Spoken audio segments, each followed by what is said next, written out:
obviously that first movie had its run stunted by the pandemic. But people loved it. It was doing really well. It had some gas left in the tank before theaters closed 2 years ago. I think at this point, we look at what our high end has been for the last few weeks of about 60 million, which is just slightly above what the first film opened to. At this point, I'm increasingly bullish. I think maybe it could even go a little higher than that based on the trends we're seeing and the fact that sentiment is really growing among families and consumers going back to theaters as we go into the heart of spring season.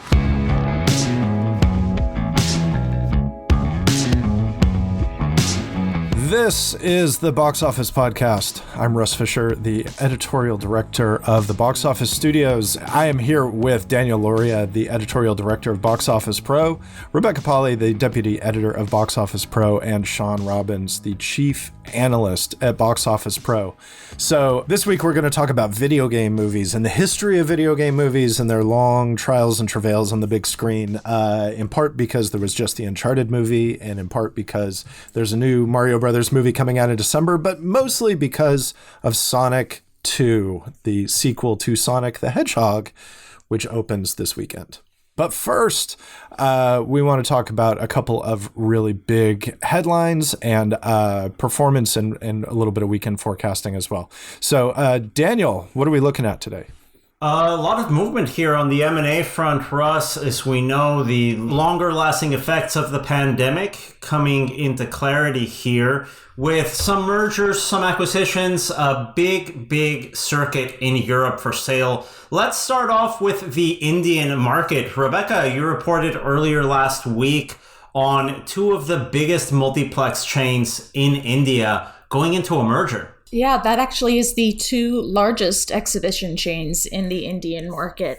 PVR Limited, the largest by screen count, location count, and Inox Leisure. Now, pending stakeholder approval from, because they're both public companies, those will be merging to create a new cinema giant in the Indian market. By far would be their largest chain. And this is a market, Daniel, that's been hit very hard by the pandemic. In 2019, the Indian market as a whole brought in $1.6 billion. Last year, they were only at $500 million. So I did not do well in maths and percentages and all that sort of thing, but so I'm thinking it's around a third. If there are any people who are better at math than I am, and you can chime in there, but. Yeah, it's a market that has been really slow to recover, and you have to imagine that that has an impact on these two cinema giants going into a merger. And talking about major circuits and important markets, over in France, the second largest circuit in the country, CGR Cinemas, is up for sale. This is a family-owned and operated circuit now for a number of decades. It's actually the sixth largest circuit in all of Europe, guys. One of the principal players, not only in France, but in Europe as a whole. It's announcing a sale. It's looking for partners to come in as it wants to continue growing and expanding, not only in France, but also through some of its ancillary activities, like the ICE Theaters PLF concept that they've debuted and are actually installing in other cinema chains around the world. And let's use this M&A activity to jump off to the global market when it comes to box office, because we've got some major releases coming up. And we also have our chief analyst at Box Office Pro, Shawn Robbins, joining us to give you the latest on what will be hitting our screens. Shawn, welcome. You are debuting your Batman voice for us. It seems like you're a bit under the weather. A little bit, but that comes with this time of the year, and we're just going to kind of grit our teeth, and I'm going to get through this as best I can. I'm loaded up on Dayquil at the moment, so I'm feeling pretty good. kick its butt to the curb before cinema time. Shawn, coming up this week, we have Sonic 2. It kind of almost feels weirdly like a full circuit moment, with the first Sonic being one of the last films to really make an impact in the domestic box office before COVID came along. And yeah, it's definitely a bookend type moment, and fingers crossed. This is really we're kind of at the end of what's felt like a very long transition to reopenings and removal of lockdowns. Granted, nobody can predict the future, but as far as what we've seen at theaters, both domestically and globally, the fact that Sonic has done so well in its overseas debuts, which Daniel's going to talk about, This is absolutely, it's great timing. I think for families, this is going to be the movie that brings a lot of people back for the first time, probably since that original Sonic movie 2 years ago. Can you give us a range with what your expectations are for this title compared to the first Sonic? It's tough to say because normally we would look at the first movie and use that as a basis for comparison. But obviously that first movie had its run stunted by the pandemic. But people loved it. It was doing really well. It had some gas left in the tank before theaters closed 2 years ago. I think at this point, we look at what our high end has been for the last few weeks of about 60 million, which is just slightly above what the first film opened to. At this point, I'm increasingly bullish. I think maybe it could even go a little higher than that based on the trends we're seeing and the fact that sentiment is really growing among families and consumers going back to theaters as we go into the heart of spring season. And this being that first tentpole family movie that really appeals to a lot of audiences. It's not just a family movie, it's a video game fan movie. And that's going to be a good cross-section of domestic audiences and global audiences for that matter. I mean, it's definitely doing well in those international markets, Daniel, which kind of shores up Shawn's bullish point of view here. Yeah, a great performance to start off with. It's already 5% ahead of the original Sonic in the same group of 31 markets where the film is already opened. $26 million it took in last weekend, led by the United Kingdom, where it opened at number 1 with 6.4 million. France, the second best performing market here, also a number 1 opening with 5.7 million. In third place, we have Australia with a number 1 debut at 2.8 million. You're starting to see this movie come out, do well in these sort of markets. Shawn mentioned a bit earlier how this is the first family title that we're seeing in 2022. It really hasn't been since the release of Sing 2 in mid-December that we've had a title like this come into the market. As we know, Turning Red from Pixar going straight to Disney Plus is really leaving a gap for us to guess how this is going to do overall. But yeah, the overseas performance indicating some pent-up demand for family audiences. And then the other film that we have coming out this weekend is Ambulance, the latest installment of Bayhem to multiplexes across the world here. Jake Gyllenhaal, Yahya Abdul-Mateen. They showed the trailer for this. I think they debuted the trailer for this at CinemaCon last year. I thought it looked quite good. But in terms of box office, Shawn, Michael Bay's recent movies have been a little hit or miss. So what are you thinking here? So yeah, this is a movie appealing to male audiences, and I think we've seen since the start of recovery last year, that's been a very reliable audience coming back to the movies. It's an original film, but it's also a Michael Bay film, and his name will sell this. Now the trick will be that Sonic 2 is going to appeal to a lot of that male audience as well. So looking at the overseas numbers, we probably would have hoped for maybe a little more, but he's also a very strong sell in North America in particular. I think this is the kind of movie that maybe 5 or 6 years ago, we would have looked to opening mid to high teens. I'd be a little bit more conservative on that, given the competition in the market right now with Morbius out there. But the positive reviews, especially relative to a lot of Michael Bay films, could really give it that extra push this coming weekend. And then it was a soft debut for Ambulance in the overseas marketplace, where it only made around 4.5 million from its first batch of 35 markets.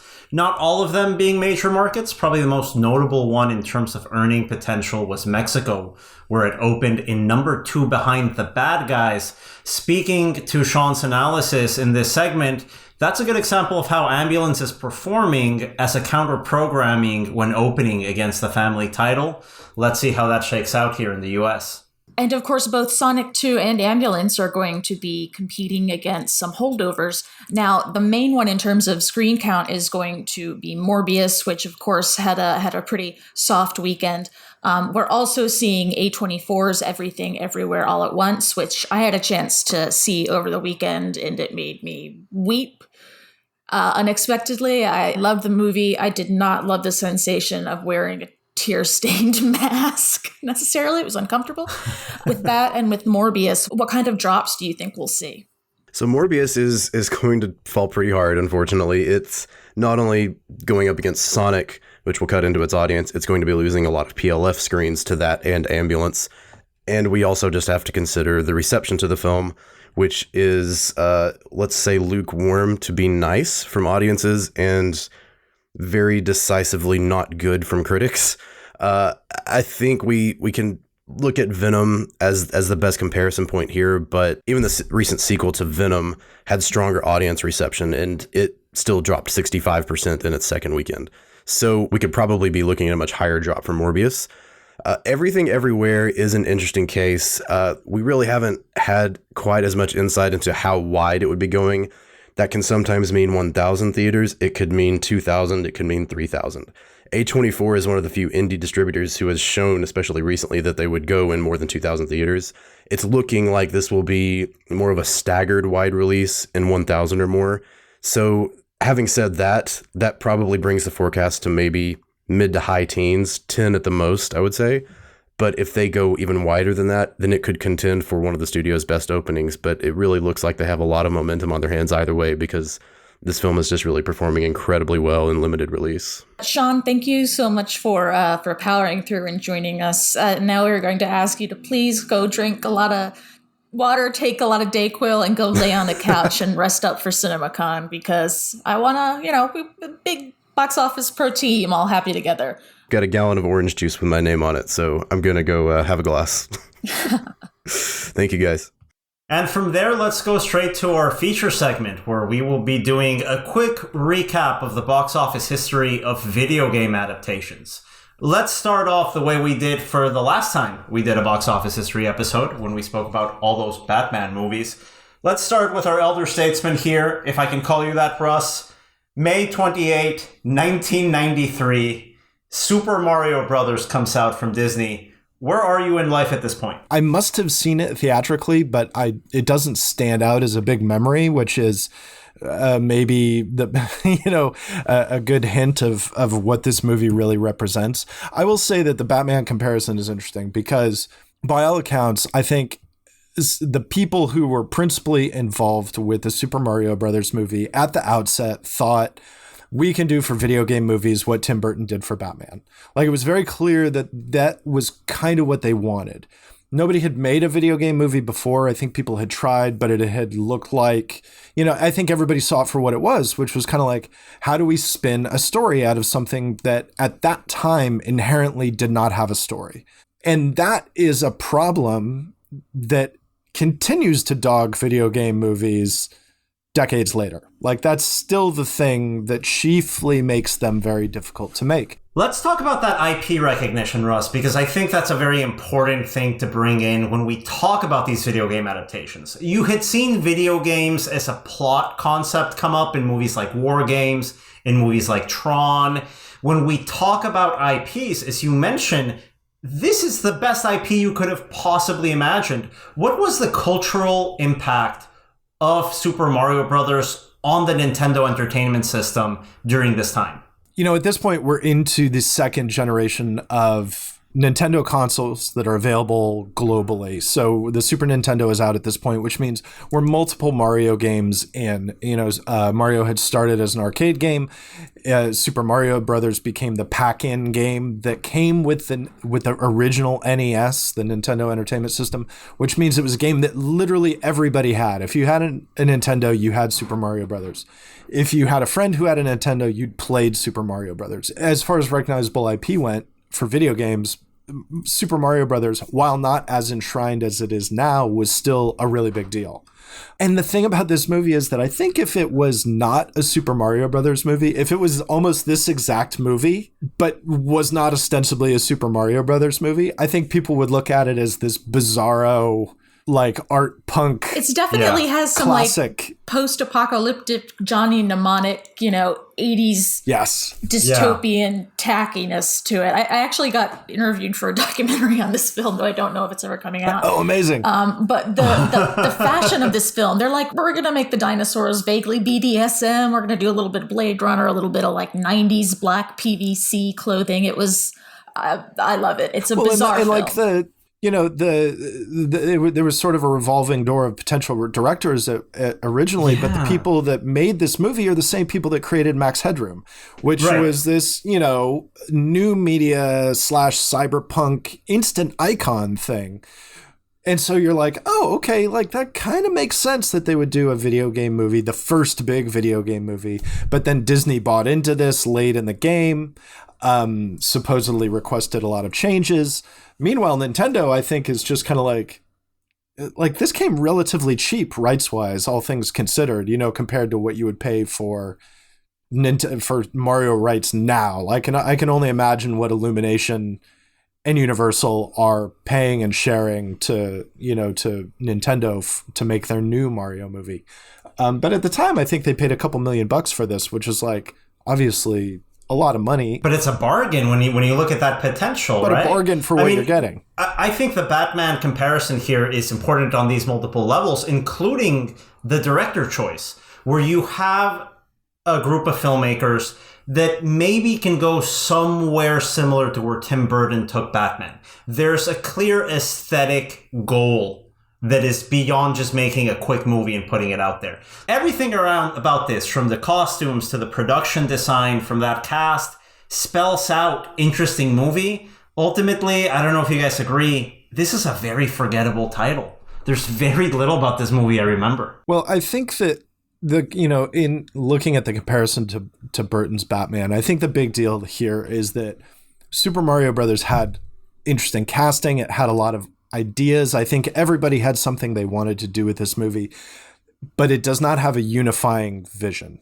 And ideally, that unifying vision should probably be the IP, should probably be the actual Super Mario Brothers game and concept. Batman has a unifying vision. Batman is the product of what appears to be a singular vision, despite the fact that hundreds of people worked on it. Everything is funneled through Tim Burton's perspective. This movie has no perspective. It has no vision. It has a lot of concepts, a lot of ideas, but in the end, it's a big mixtape of stuff that doesn't really ever cohere. Rebecca might argue with me on this, but well, I just want to say, if you want to look at a generic, unmemorable video game adaptation, apologies to this film in advance, but the next one to hit movie theaters, Double Dragon. It was one of those that I watched on VHS a lot as a kid. I don't even think I realized that it was based on a video game. And it just kind of, for me, fell into that kind of morass of 90s movies where kids were also ninjas. The point of all of this is simply that Super Mario Brothers is a weird failure because, if it wasn't the first, I think nobody would talk about it very much. It would be a curio. Because it's the first, and because it's so spectacularly bizarre, and because it is such a neon lit collection of oddities more than it is a unified story or idea. Russ, I think there's a lot to talk about it. You're hurting my heart here. But look, it's not generic. And Rebecca makes the good point. It's most of the movies that we could talk about in this segment, we're just not going to talk about because that's all they are. They're generic, formless. At best, they are slavishly devoted to IP. At worst, they're not even that. They're just generic with no actual devotion to IP. So yes, that is, I think, the fate of 70% of video game based movies is that they just become generically forgettable. This movie is not that by any stretch of the imagination. It's like you said, the difficulty of spinning a story out of a video game. Also, the difficulty of spinning out a compelling character, compelling characters out of a property where, by necessity, the lead character is kind of a semi-blank audience insert character. Literally one-dimensional. Literally. The definition of a one-dimensional character is what you have in these early video games. Raul Julia in Street Fighter, he did what he needed to do as the villain. I think Street Fighter gets to the relationship between certain types of video games and movies because Street Fighter is just a martial arts tournament movie as a video game. It is all of the, the Hong Kong tournament movies, from Enter the Dragon all the way up to, more clones than you can name. There's this joy and charm that it's a big pop culture homage throughout the entirety of that video game, making it potentially a quote-unquote easy title to adapt into a movie. And when Universal comes in with the rights, comes in with a big cast for this title, getting an A-list at the time star like Jean-Claude Van Damme to play this quote-unquote title character like Guile, which is this U.S. Army guy which absurdly has a Belgian accent throughout the movie. They get another A-lister from a very artistic sensibility like Raul Julia, you mentioned him earlier, Rebecca, to play the villain. This seemed like it was going to be a big budget launch of a franchise, releasing in Christmas 1994, opens to 6.8 million, sputters to 33.4 million. I think Street Fighter is interesting because, yes, Jean-Claude Van Damme is a huge star, and I think that you cast him in that movie more for overseas marketability, because in the US he was kind of on the decline. You know, he had had a couple of really big movies, but I think that Hard Target kind of disappointed. I don't know that Time Cop performed as well as anyone would have hoped, and it's just like he was like, you're getting into the mid 90s and Van Damme is not quite the box office powerhouse that you would hope that he would be. And I think the movie kind of, Street Fighter to me seems like, let's do the things right that Mario Brothers did wrong. And so it looks more like the game. They tried to cast it more appropriately, but I think it still kind of looks like dress up, and it still kind of looks like a cartoon in a way. It looks like a cosplay version of what a video game movie should be like, right? Yeah, it does. And like the fact that Raul Julia is in it is cool, but it's also like, wait, why is Raul Julia in this? What the what? and I think that despite superficially doing some things right, what Street Fighter seems to me is like the people who fundamentally were making the movie, which is to say bankrolling it and making some of the top level decisions, kind of talking down to the audience. And this is also a common thing. It's like, oh, these dumb kids will buy anything, and it really just feels like as long as we kind of make it look like the thing, it's going to sell. And it's a very good indicator that that's not true, which somehow didn't stop probably hundreds of other people from trying the exact same tactic in the future. From there, from Street Fighter, we go, Rebecca, you talked about, being a Mortal Kombat household. My deep love of my brothers would play the video games. I would watch them. As much as I roll my eyes at people who watch other people play video games on Twitch, like I can't judge. That was what I did growing up. But a huge fan of the movie. That was another War the VHS out one. I mean, you got Christopher Lambert. Just you hire him to be weird and enigmatic and say strange things. that theme song is the best movie theme song of all time. That Mortal Kombat. That one came out from New Line. It did pretty well. And then, I mean, Daniel, you can speak to the exact numbers, but its sequel, Mortal Kombat Annihilation, I really think looking back, it was my first experience of really looking forward to a movie and going to see it in a theater and just being like, what the hell? Like, it's the so Batman bad. and Robin experience. Yeah. That totally. was my first, like, oh, come on now, really? Well, there are a couple of things too with Mortal Kombat. Number one, like the game was notorious because it was bloody, right? Street Fighter. It was gory. There was gore. My parents didn't let me play it. Yeah. I wasn't allowed to play that thing. So Street Fighter is fundamentally cartoonish. It's the games are sprite based, which it just is a way to say that, ultimately it kind of looks like an old school game, but it looks like a cartoon, Mortal Kombat was like motion capture, rotoscoped, and very bloody. Yeah, the characters ripping out each other's spines. It was great. Big headline driver, big sales driver. You got to also talk about 2 years before the release of this movie was the very, very successful home console release of Mortal Kombat, where it had been an arcade game. There'd been a couple of arcade installations. And then it comes to consoles like the Super Nintendo, promoted with this Mortal Monday event, which was, if you were of a certain age at the time, was a huge deal.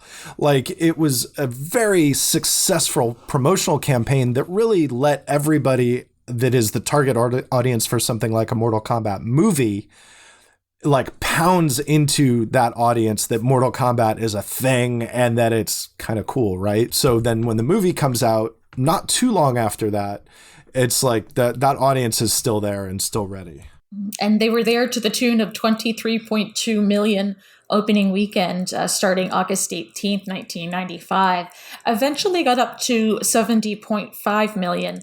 It's better than Street Fighter. It's better than Super Mario Brothers. It's sure as heck is better than the Double Dragon. It's by far the highest grossing video game adaptation up to this point. And that performance, Rebecca, is without the use of a star. The cast is maybe known among cult circles, among, TV series circles, but they didn't have an anchor star the way that Super Mario Brothers did or the way Street Fighter had. They intended to have a star. I don't know if you guys remember, Cameron Diaz was supposed to be one of the headline actors in this movie. This would have come out a couple of months after her breakthrough hit in The Mask, but she had to drop out of filming. And that loss of that A-list star, I think, maybe hurt its overall potential at the time at the box office. But a $70.5 million theatrical run, we're seeing right now something that can work. We're seeing some potential. Unfortunately, that potential is derailed 2 years later with a film sequel. The production values here just drop off a cliff almost entirely. November 21, 1997 release date here for this title, around Thanksgiving weekend. Opens to 16.7, but it ends up running to around half of the original's theatrical total, 35.9 million.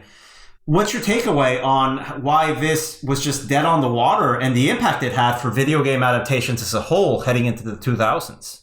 I don't even want to talk about this movie. This movie hurt me too much. It was so bad. The acting was horrible. There was it's kind of infamous for, if you look up Mortal Kombat Annihilation, like worst line reading ever. It's one of those that kind of makes the round in the, can you believe something this bad happened on the big screen? I mean, yeah, Daniel, it looked awful. The acting was awful.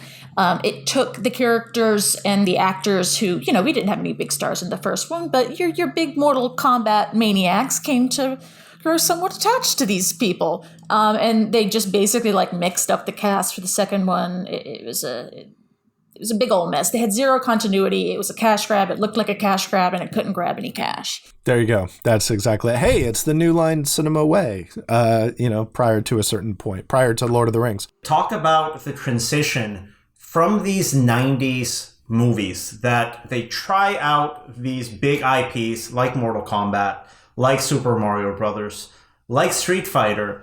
Doesn't really work out. But going into the 2000s, guys, we have the emergence of a different type of console, Sony's PlayStation, now dominant in the marketplace worldwide, and the first non-Nintendo and non-Sega Genesis mega hit. Lara Croft Tomb Raider, starring Angelina Jolie, coming out on June 15th, 2001. And guys, it looks like this one works. 47.7 million opening weekend. Place out to 131 million domestic. Russ, you're involved here tracking the film industry at this point. What's your take on this title's performance in its release in this oddly pre-9/11 time period in the United States? The Tomb Raider movie, the first one, it won its weekend. It performed well. Overall, I would actually say that Tomb Raider probably underperformed in general, because it's like you've got Angelina Jolie just as she's really being Angelina Jolie, to have her in this movie is a big deal. And she's in the movie with her dad, which is interesting. Plus you've got a game that is, once again, like the original Tomb Raider games are essentially game versions of the Indiana Jones movies, but with a protagonist who has large polygon boobs, which was a decision made to sell games and that worked very well, but also created, an iconic character in her own right. It's kind of an example of something going from being very crass to maybe evolving into something more meaningful, which is kind of the video game story in a lot of ways. And eventually that the franchise was remade so that she would not have the polygon boobs, and we would see that different iteration of the franchise in turn be adapted into its own movie just a few years back at that point. And would you believe it, fanboys complained that she wasn't big enough in the chest area, of course. And I will say that the more recent Tomb Raider movie, the one starring Alicia Vikander, is actually, I think it's one of the better video game movies in terms of how it works as an adaptation, etc. Like the Tomb Raider movie with Angelina Jolie it's mostly just an adventure movie that shares the name of the character. It's like, and that's in part because, the games were so explicitly based on adventure movies themselves. So it's like Tomb Raider makes a lot of sense as an adaptation because it's just like, well, it's really just an adventure movie that has a female lead. As long as the names are consistent and we, have her in the right outfit and the whole thing, it's like we can pretty much do whatever we want, right? We don't really need to have like a concrete character. We just like have Angelina Jolie there looking badass, acting badass. Like she has the charisma to pull it off. Yes. Yeah. And I mean, the movie has, I think, the problems of the two Angelina Jolie Tomb Raider movies are that they resemble a lot of the other kind of globe-trotting, wannabe blockbuster, wannabe Bond adventure movies. Ironically, this one had a future Bond in it. Daniel Craig is in Tomb Raider. But it's like the problems that the movie has are really just that it's like, well, it's got a lot of plot noise, but it's not actually really about a whole lot. And as we were mentioning, this is the first of a stream of PlayStation IPs that are adapted into films in the 2000s. Now that the console generation is evolving into a different set of video games that have a little bit more fleshed out characters, that have better storylines to them. The next one up, I think a very forgettable film, July 2001, Final Fantasy: The Spirits Within, known at the time for being groundbreaking in terms of its visuals. Opens to 11.4, but sputters to 32.1. This is another prime IP for the PlayStation landscape here.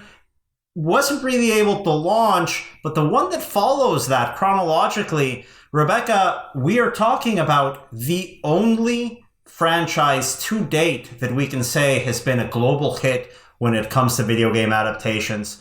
Resident Evil from Screen Gems, coming out on March 15th, 2002. Yeah, we're looking at a franchise now of, I want to 6 or 7 films. I lose track because one of them was named The Final Chapter, but it was not The Final Chapter. No.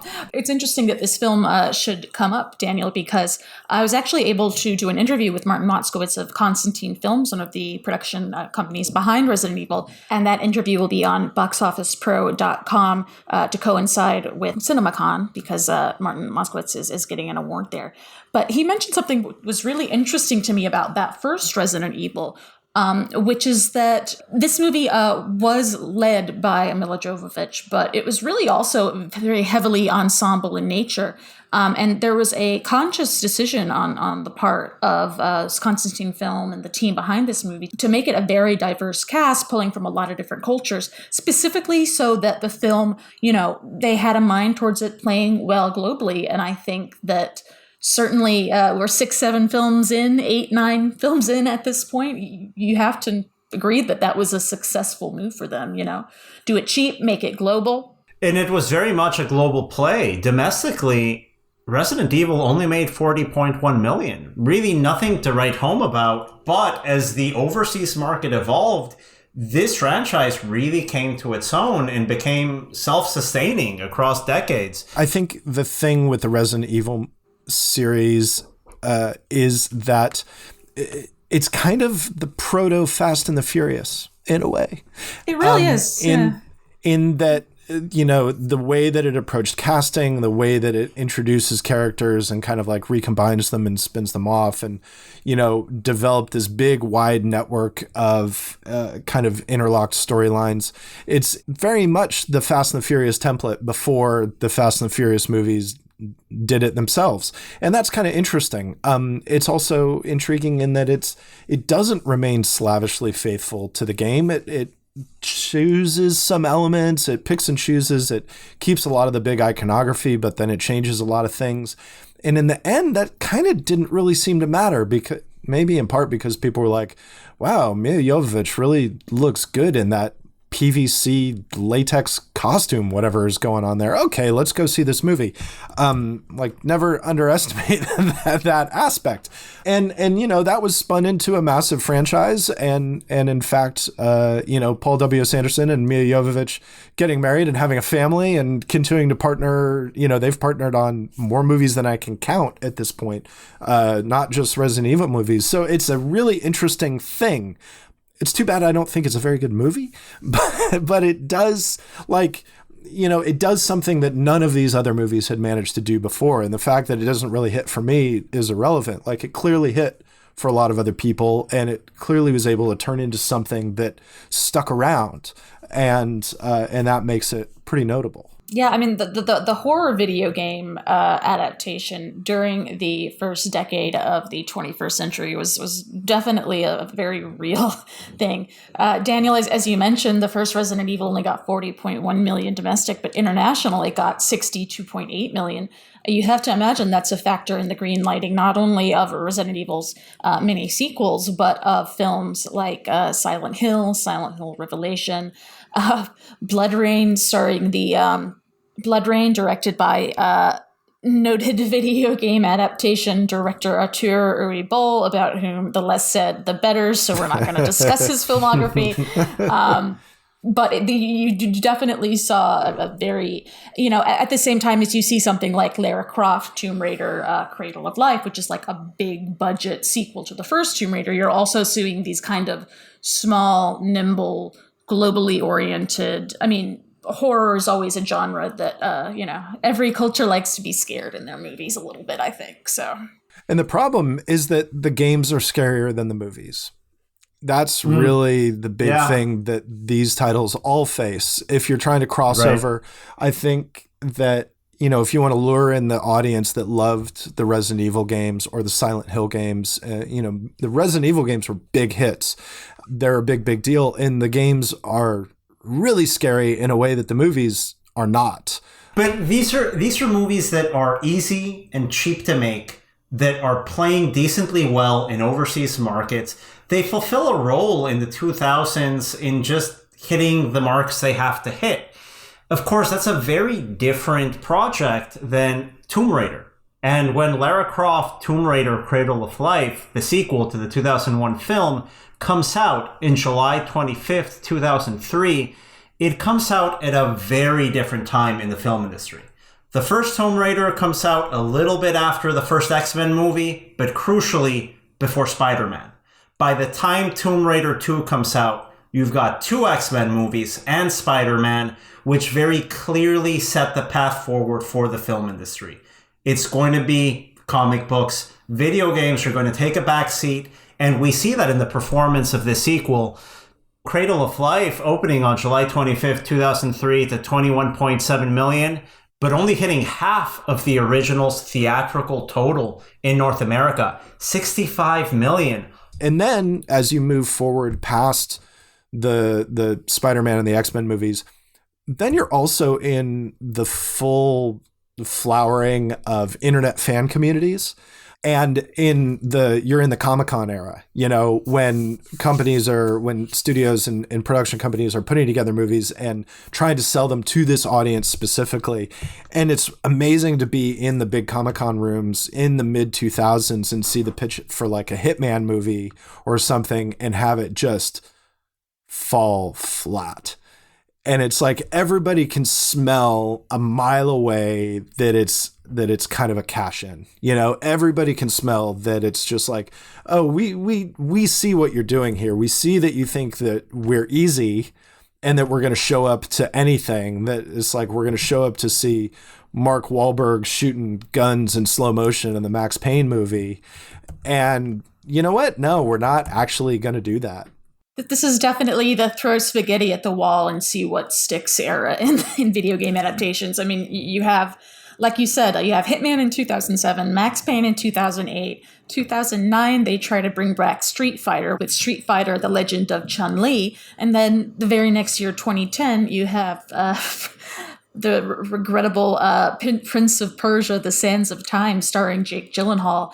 None of those really did anything in terms of box office. I mean, Prince of Persia got to 90.7 million, but that movie I cannot imagine was cheap to make. Oh God, no, that's an expensive. I mean, that's a Jerry Bruckheimer movie. That was a big deal and a big bomb. You know, it's like, and I think there were legitimate attempts to franchise these movies that you just mentioned, Rebecca. Hitman was a successful video game franchise. Max Payne, it had this gritty noir type feel to it. Nope. And Street Fighter, you know, you tried to do it with just focusing on one character instead of an ensemble, telling one specific story. That tanked. Street Fighter, The Legend of Chun-Li, making $8.7 million total. These were movies that just weren't able to find any traction whatsoever, and at this point are completely overshadowed by fan communities that, like Russ is saying, are more vocal and demanding on what they're seeing on screen to appeal to them. And I think Prince of Persia is in this decade, really, and there's about 10 years where Prince of Persia is both the biggest possible success, and also, despite the fact that it made a couple $100 million globally, it's the biggest bomb, because it's like, you're talking about the guy who directed 4 Weddings and a Funeral making a movie where Jake Gyllenhaal is wearing linen and running around rooftops, and hitting people with swords. It's just like, it's so strange. It's so bizarre. You do see the industry kind of put the brakes on the video game adaptation a little bit after that. I mean, we had Need for Speed 4 years after Prince of Persia. That I remember it at the time kind of being marketed as like, this is Aaron Paul's kind of first big post-Breaking Bad breakout. And that was what made it a big quote-unquote movie, right? Where we all remember Aaron Paul coming out of Breaking Bad and thinking, what's he going to do? This is the formula for stardom. We talked about it in the Batman podcast with someone like George Clooney. What's going to be that vehicle? He picks Need for Speed. It doesn't even make 50 million domestic. And that just clearly doesn't work. So we find these streak of titles that just really aren't working. You try to put a TV star on there. It's still not working out. But then something interesting happens when we get to the summer of 2016 and Universal releases Warcraft. Warcraft, in the evolution of these video game adaptations, is an IP that exists in, am I saying this correctly, Russ? It's a massive multiplayer online. What's the term here? There are 2 sort of generations of games that inspired this movie. One is a set of real-time strategy games called, the original game was called Warcraft. And then ultimately there was World of Warcraft, which is an MMO, which stands for Massively Multiplayer Online Game. And the popularity of World of Warcraft in the mid to late 2000s is virtually impossible to overstate. It is a massive game by any standard. It's huge. And this movie coming out, that was a huge deal, and it almost kind of felt like, why are they coming out with it so late? Why did it take them so long? And I think what helped it is that the filmmaker was Duncan Jones, who had made the movie Moon, which generated a lifetime of goodwill for him as a filmmaker. His follow-up Source Code was not nearly as well received. It's not nearly as good a movie, but like Duncan Jones is very likable. And it's like, he's a guy who I think a lot of people wanted to see succeed. You've got him doing this thing that could be like his own Lord of the Rings. The man loves Warcraft. Like, he legitimately is a huge fan. He's a player. Yeah, he's a fan. Yeah. There's actually a named director here with a following, one that cares about the IP, an IP that has global success. What happened here, guys? And again, Russ, I'll say what you said before, our asterisk for a lot of these movies. It's a shame it wasn't better. Shame it's not a very good movie. Shame it's not good. And neither was the box office. Pretty good, $24.1 million opening weekend, but a $47.3 million domestic run. Overseas, a little bit of a different story. Rebecca's going to chime in with some of those insights. But Russ, I mean, what happened here? I think a couple of things happened. I think this movie was cast kind of as if it were the Fellowship of the Ring being made, which is to say it's a movie that could make stars out of people who had perhaps been character actors before. And in the end, it could not do that. The cast for Warcraft was not enough to drive audiences. In the end, the vision of it kind of looked like a generic sci-fi-ish Lord of the Rings knockoff. Visually it didn't really come together. And then the movie wasn't great. It didn't have a word of mouth to support it. And it's just like, it feels like a movie in which they kind of lost the forest for the trees. It's like there's an amazing amount of detail created for this movie. Like you can tell they built all this armor and they did all this stuff. And you've got these CG orcs that are very expressive and look amazing. But some of it also looks kind of plasticky. And then in the end, when you really get down to it, the story just isn't really there. But overseas, Rebecca, this actually performed decently well. It was one of those early indicators that the Chinese market plays by its own rules. Right. It's not even like, the general quote unquote overseas. I mean, like in Russia, it made around 22 million, but that's really like the highest. It's pretty much just China where the film made 225.5 million off of a 65.1 million opening weekend. This is a country where Warcraft, the game, was still much more popular than it was elsewhere in the world. So the IP was stronger. And I mean, really, yeah, Daniel, like you said, it was an early example of the things that we would see in other franchises. Like, I actually think I mentioned this a few weeks ago. I don't know why this movie keeps coming into my head, but the fourth Pirates of the Caribbean movie, which didn't do well domestically, didn't do well with the critics, became a $1 billion film off the backs of overseas markets, mainly China, and then was able to, secure the franchise a fifth installment. And after that false start of Warcraft hitting the global marketplace, another video game adaptation from Fox is also unable to break through at the box office, Assassin's Creed, coming out in December 2016, plays out to 24.6 million. Yeah, I mean, Assassin's Creed, it kind of felt like it had that same Warcraft vibe of like, Assassin's Creed is a very popular franchise, historical based with, different iterations of the game taking place in different historical time periods. But it kind of felt like maybe the popularity had peaked a few years earlier. I'm just ticked at the movie because you have Jeremy Irons in it and he barely does any of the lovely hamming it up that he does so well, particularly in my favorite... Guys, I know that we cannot have it in this episode, but the Dungeons and Dragons movie, yeah, it is a masterpiece of Thora Birch's lost masterpiece. That was Thora Birch, right? That was Thora Birch, and it is a crazy film, and I love it, and it tanked, and it's fascinating, and that's all I'm going to say about it because it is an adaptation of a tabletop game and not a video game. Not a video game. Well, Assassin's Creed is, I think Assassin's Creed is more like Prince of Persia than anything else. It's like you've got a big name in it. You've got Michael Fassbender. You have kind of an up and coming director who's had an art house hit and is now moving into this thing. But it's just like Assassin's Creed was yet another example of sort of like, if you're going to do it, why don't you just go all the way in and do it? It superficially looks and feels like an Assassin's Creed game, but then in the end it's not. And it's kind of like, well, why did you change some of this stuff? You've already gone this far. Why don't you just do the thing? Why don't you just go all the way? And that's where I think the Tomb Raider movie that came out just a couple of years later with Alicia Vikander, does better. You know, it's like it has action set pieces that feel like the game plays, which is pretty cool and unique in this landscape. And it's not a great movie, but it is a better movie than you think it's going to be, in part because it does kind of manage to make her into a character. It makes a couple of other people in the movie into characters. And in the end, the clash between those characters is what drives that film, even though it is kind of like an action and set piece type of movie. And so it finds that X factor that is elusive to virtually all of the other movies that we're talking about today, right?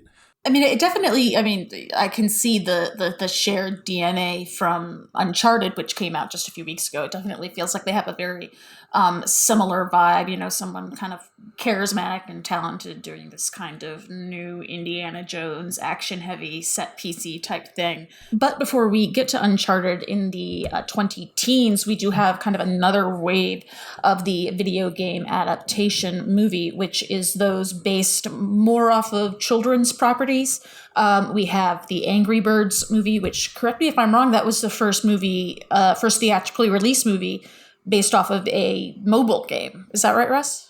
I think so, yeah. And also, honestly, came way after the popularity of that game had peaked. You know, there was a point circa like 2009, maybe, when everybody was playing Angry Birds. Like your grandma was maybe playing Angry Birds. Like everybody was playing it. You know, anybody who had just got, you know, that smartphones were relatively new. Being able to game on your smartphone was very new. And Angry Birds was, by any metric, a blockbuster mobile game. It effectively, you know, I'm not going to say it created the mobile gaming economy, but it certainly defined it in a lot of ways. And so to have the Angry Birds movie come out way after the fact was kind of like, what are you guys doing? Like, you missed it. But it's kind of a funny movie. It's like you're gonna have a Candy Crush movie and have it come out now. Yeah, exactly. Yeah. But the thing is, the Angry Birds movie kind of, maybe because they approached it as a kids animated sort of thing, like it sort of sidesteps a lot of the video game movie problems. It has its own problems to deal with, but the end result is it's kind of funny, and the sequel is actually funnier, which is maybe the most unlikely thing I can think of, that a game based on, or a movie based on something that has even less story than a lot of the other video game movies actually ends up being kind of entertaining. I think what's interesting here, guys, is that the Angry Birds movie, looking at this list, is the first movie that they say, hey, let's make a video game movie for family audiences.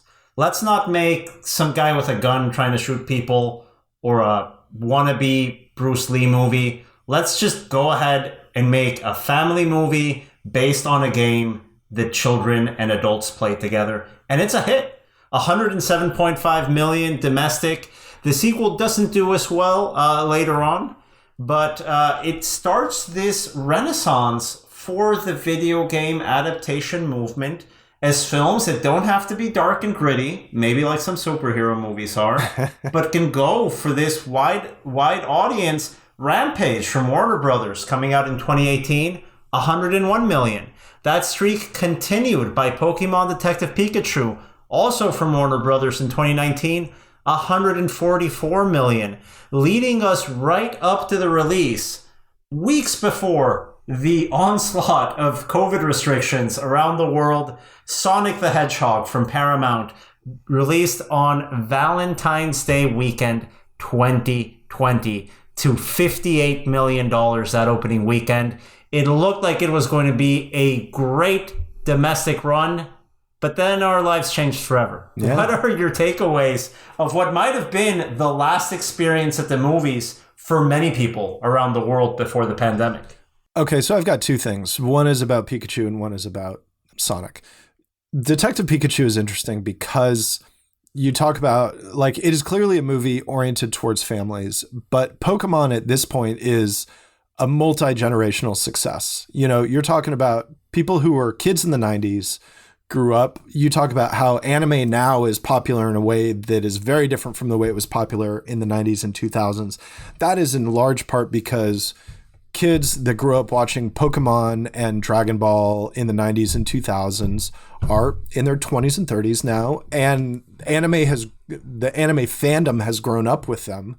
They never left that anime fandom in the same way that like some people who are fans of He-Man and Masters of the Universe in the 1980s are still fans of it now. Well, Russ, how does Detective Pikachu coincide time-wise with Pokemon Go? Because that was a mobile game that was gigantic. I mean, that really felt like that kind of like phenomena. Everyone was playing Pokemon Go there. For like, even I was playing Pokemon Go. I had never had any interest in Pokemon at all.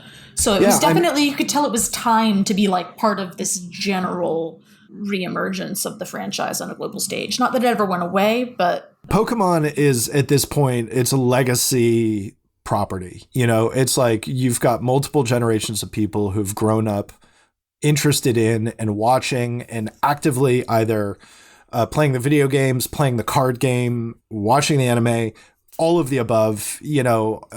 So it's like Pokemon is almost like it's not almost. I mean, it's the level of Mario in terms of where Mario is now as a level of IP. It might even be bigger.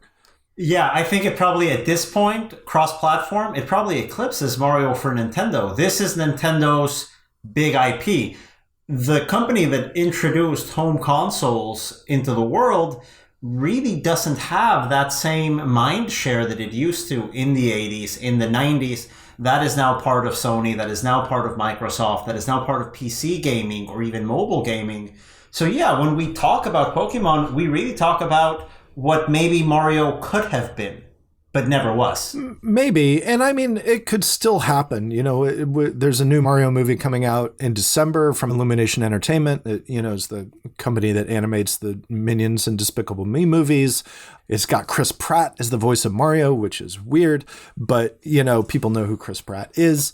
And Nintendo itself has had a significant revitalization since the introduction of the Switch, which is its most recent console, which is, you know, this hybrid home handheld thing.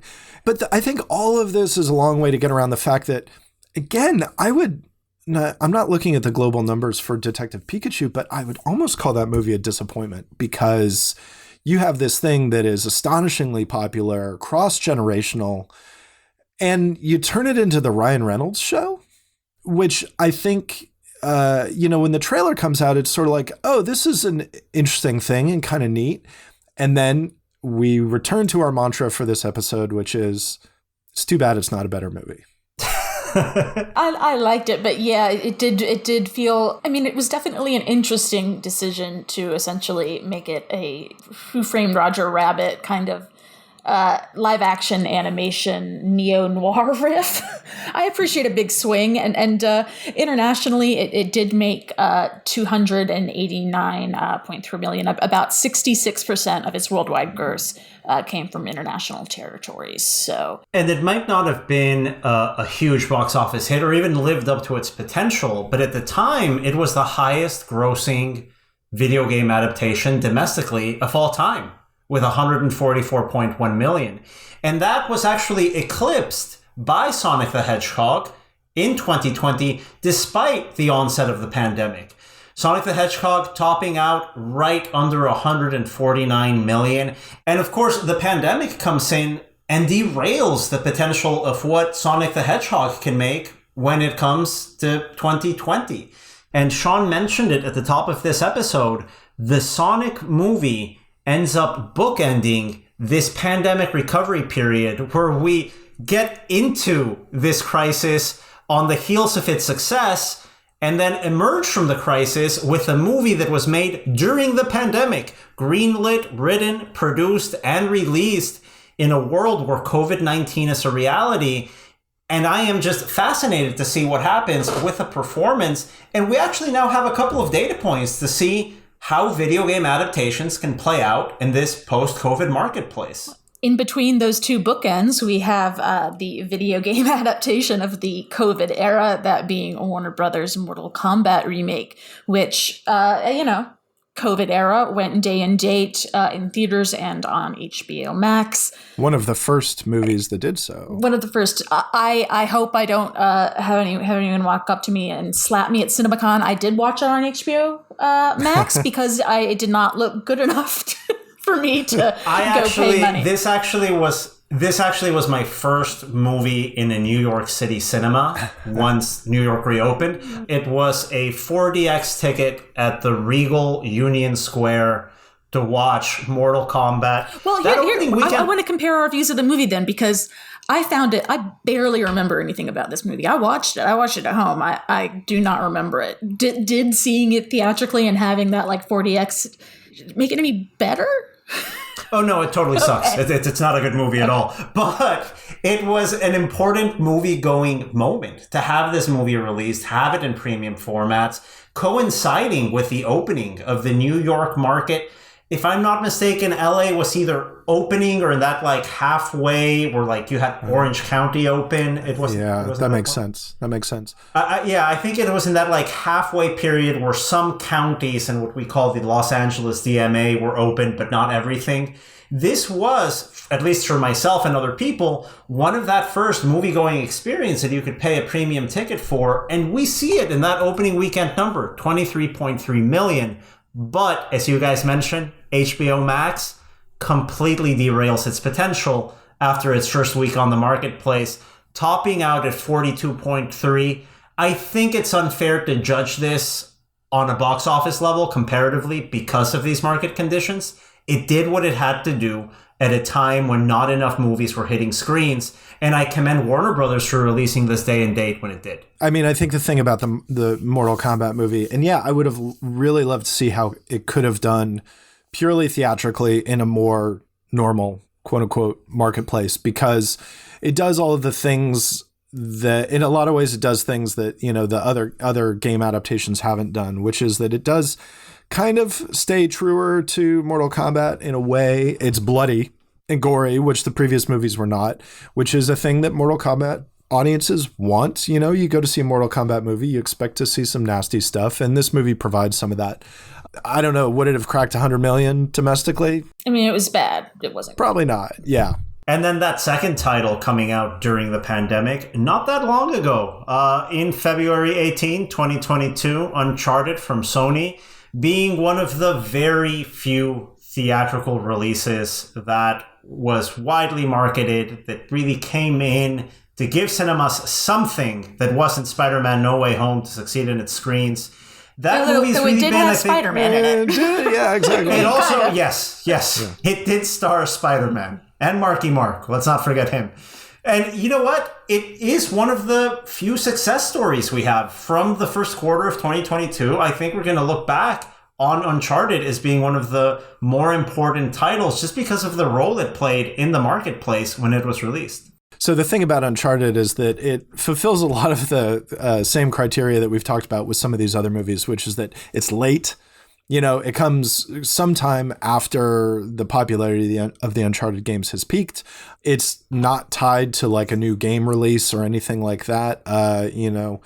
And also it changes a lot of things in ways that the fans of the game are sort of like, why did you change this? You know, like there was a point where Mark Wahlberg, the development of Uncharted is wild because there was a point where Mark Wahlberg was going to play the lead role.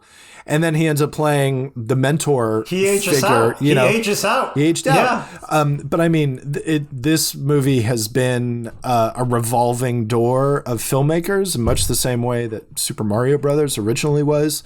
You know, it was going to be a David O. Russell movie at one point. What the heck? Yeah. No, that's an April Fool's joke. Really? It was going to be a David O. Russell movie. That was when Mark Wahlberg was attached. That's giving big Ben Wheatley doing Meg 2 vibes. Well, I mean, Ben Wheatley was going to do a Tomb Raider sequel. Oh, prior that's to COVID. right. Look at this. COVID shut down Ben Wheatley's Tomb Raider sequel. Aww. So the movies we didn't get to see are unfortunately the movies here. I'd like to have seen. Yeah. And I think without Tom Holland, Uncharted bombs. Uncharted worked because of Tom Holland. Which, like, to be fair, yeah, like it's a Sony film. Sony knew that. Sony played it smart. Sony played it very smart. It might have come out too late for the video game. It came out at the perfect time for the studio and its relationship to its star. Yes. I mean, that's the franchise here is Tom Holland. Yes. That's the franchise. Yes. And by and large, it is a cross-quadrant hit. Audiences responded to it. It kept on coming out. It's still performing well in the top 10. And now we're in a position where there's the Sonic sequel coming in. And as we just heard from Shawn, there are positive expectations for this title coming out. Russ, I mean, to close this conversation up, what do you think was it about that first Sonic movie that left such a good impression for audiences now coming out at the other end of the pandemic? Aside from Jim Carrey's mustache. Well, the Sonic movie has one of the most unusual trajectories of any movie, certainly a mainstream studio picture that I can think of ever, period, which is that the studio released a trailer, the first trailer, and people saw it and were like, what the hell is that? But then they changed it. They redid the movie, which is like, people freaked out to the degree that they redid the movie, which is astonishing. And in a way it's kind of like, wow, are you sure you guys want to do this? Because you open this door, you're going to have to keep doing this. You know this, right? But I mean, the original Sonic was pretty bad looking. Like they made the Sonic character movie design look much more like sort of the animated version, because there was an animated Sonic the Hedgehog TV series. Like, it looks more like Sonic, you know, it looks like the character that has been on video game covers and in games and in animation for decades. You know, you talk about, like, Sonic goes back almost as far as Mario does. You know, Sonic was the face of Sega forever. I mean, Sonic was Sega's Mario when Sega launched the Genesis to compete with the Nintendo. And if anyone wants to Google the various legal challenges that have existed over Sonic's life and the wider Sonic universe, there's some crazy stuff. There's wild stuff. Yeah, there is. But, you know, the thing of the movie design being changed because people complained about it is crazy. It's wild. And I mean, it made the movie better, probably, because I think it's a more approachable movie. It's you know, obviously nobody has ever, well, not nobody, but virtually no one has ever seen whatever the original version was. I'd love to see a leaked version of the full original design Sonic movie. Like, at some point that's got to surface, right? There must be at least like a rough render of a bunch of that. So Sonic's an interesting story. And so I think, how much did that affect the box office? Impossible to say. Probably not a lot, but I mean, I think making it a friendlier, more approachable design did affect the box office. I think that turned into a movie that a lot more people wanted to go see, instead of it being maybe a weirdo Detective Pikachu sort of thing. I don't know. I mean, it definitely had to have been a case of no press is bad press. It certainly raised the profile of the film, at least amongst the terminally online set like myself. Exactly. It pointed to an engagement of a fan base that was interested enough to complain, but crucially to buy tickets after you catered to them. Yes. And that's not always the case. It's a massive risk you take. Paramount gambled, it worked, and now we're looking at a sequel that looks to improve on that $30 million opening weekend we saw 2 weeks ago from The Lost City. Last weekend's $40 million-ish Morbius opening weekend. Sonic 2 primed to open around that $50 million range. We'll see what those results are in next week's podcast, but I think this is a good place where we can put the pause button on this podcast episode, looking over all of these video game adaptations over the years. It's interesting that in such a vibrant industry here, when we talk about video games, the high water mark on the domestic box office is under $150 million domestic. I think there's a lot of potential, a lot of evolution that we'll see in the coming years, making these into successful franchises. Well, thank you, Russ, Rebecca, and thanks again to our chief analyst, Shawn Robbins, who joined us earlier on in the podcast. The Box Office Podcast is released every Thursday, so be sure to subscribe and tell your friends that we're doing this. It always helps when we get more downloads. We'll be here next Thursday featuring an interview with the CMO and CEO of Cinepolis USA as part of our Indie Influencer series sponsored by Spotlight Cinema Networks. On behalf of everyone here at Box Office Pro, Box Office Studios, and the Box Office Company, thanks again for listening.